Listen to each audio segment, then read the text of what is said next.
ಬೆಳಗಿನ ಶುಭೋದಯಗಳು. ಇಂದು ನಮ್ಮ ಶಾಲೆಯಲ್ಲಿ ಸಂಭ್ರಮ ಶನಿವಾರವನ್ನು ಹಮ್ಮಿಕೊಂಡಿದ್ದೇವೆ.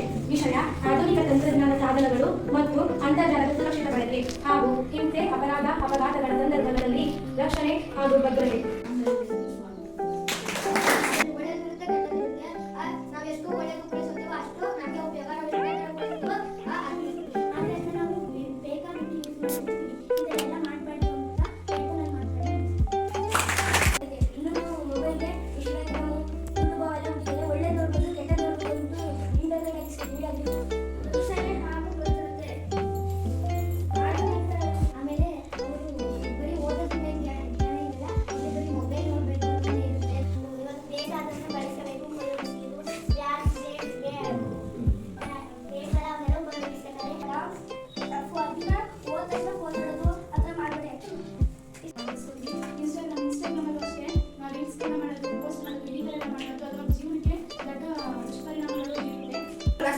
ಯಾರಿಗಾರ ಅಪಘಾತ ಆದಾಗ ಅದನ್ನ ನೋಡೋದು, ವಿಡಿಯೋ ಮಾಡೋದು, ಫೋನ್ಗೆಲ್ಲ ಹಾಕೋದು ಆ ಥರ ಎಲ್ಲ ಮಾಡ್ತಾರೆ. ಆದರೆ ಆಂಬುಲೆನ್ಸ್ಗೆ ಫೋನ್ ಮಾಡಿ ಅವ್ರನ್ನ ಆಸ್ಪತ್ರೆಗೆ ಸೇರಿಸಿ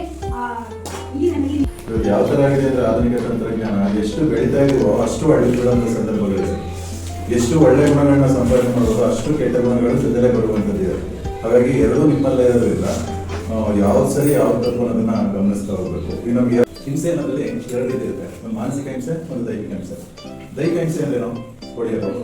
ಬಡಿಯೋದು, ತಳ್ಳೋದು, ನೋಡೋದು, ಇಂಥ ವಿಚಾರಗಳು, ಕೆಳಗೆ ದಬಾಕೋದು, ತೆಗೆದೆಸೆಯೋದು, ಇಂಥ ವಿಚಾರಗಳು ದೈಹಿಕ ಹಿಂಸೆ ಆಗಿದೆ. ಯಾಕೆ ದೇಹಕ್ಕೆ ನೋವಾಗುವಂಥ ಹಿಂಸೆಗಳನ್ನ ದೈಹಿಕ ಹಿಂಸೆ ಅಂತ ಹೇಳ್ತಾ ಹೋಗ್ತೀವಿ. ಅದೇ ರೀತಿ ಮಾನಸಿಕ ಹಿಂಸೆ ಅಂದ್ರೆ ಒಬ್ಬಳನ್ನ ಈಯಾಡ್ಸೋದು, ಈಗ ಒಬ್ರು ಕಪ್ಪಿದಾಳಂದ್ರೆ ನಿನ್ ಕರಗಿ ಅಂತ ಕೂಗುವಂಥದ್ದು, ಕುಳ್ಳಿಗಿಲ್ಲ ಕುಳ್ಳ ಅಂತ ಕೂಗುವುದು, ದಪ್ಪ ಇರೋದು, ಅದು ಅವ್ನ ಮನಸ್ಸಿಗೆ ಏನಾಗ್ತಾ ಇರ್ತದೆ, ಚುಚ್ತಾ ಇರ್ತದೆ, ಮನಸ್ಸಿಗೆ ನೋವಾಗ್ತಾ ಇರ್ತದೆ, ಅಥವಾ ಒಂದು ಬೇರೆ ಬೇರೆ ಅಡ್ಡಾಯಿಸಿ ಕರೆಯುವಂಥದ್ದು, ಈ ತರ ಮಾಡುವಂಥದ್ದು ಮಾನಸಿಕ ಹಿಂಸೆ ಆಗಿದೆ.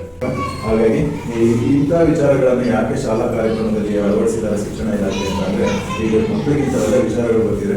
ಎಲ್ಲರೂ ಒಂದ್ ಕಡೆ ಇಂಥ ಉಪಯೋಗ ಆದರೆ ಒಂದಷ್ಟು ಮಕ್ಕಳಲ್ಲಿ 10 ಮಕ್ಕಳು ಒಂದಷ್ಟು ಗಣನೆತರ ಇಂಥ ವಿಚಾರಗಳನ್ನ ಸಾಬೀತುಪಡಿಸಿದ್ರೆ, ಅವನ್ನೆಲ್ಲ ಮಾಡಿದ್ರೆ ಒಂದಷ್ಟು ಒಳ್ಳೆಯದಾಗುತ್ತೆ ಈ ಭೂಮಿಗೆ, ಈ ನಾಡಿಗೆ ಅನ್ನೋದು ಸರ್ಕಾರದ ಉದ್ದೇಶ ಆಗಿರ್ತದೆ. ಹಾಗಾಗಿ ನೀವೆಲ್ಲರೂ ಕೂಡ ಈ ಕಾರ್ಯಕ್ರಮವನ್ನು ನಡೆತಿದ್ದೀರಾ. ಮಾತಾಡ್ಬಿಟ್ಟು ಹೋಗೋದಲ್ಲ, ಅದನ್ನು ಕಾರ್ಯಪಾಲನೆ ಮಾಡಬೇಕು. ಅದನ್ನು ಕಾರ್ಯಗತ ಮಾಡಿದಾಗ ಮಾತ್ರ ಆ ಒಂದು ಕಾರ್ಯಕ್ರಮಕ್ಕೆ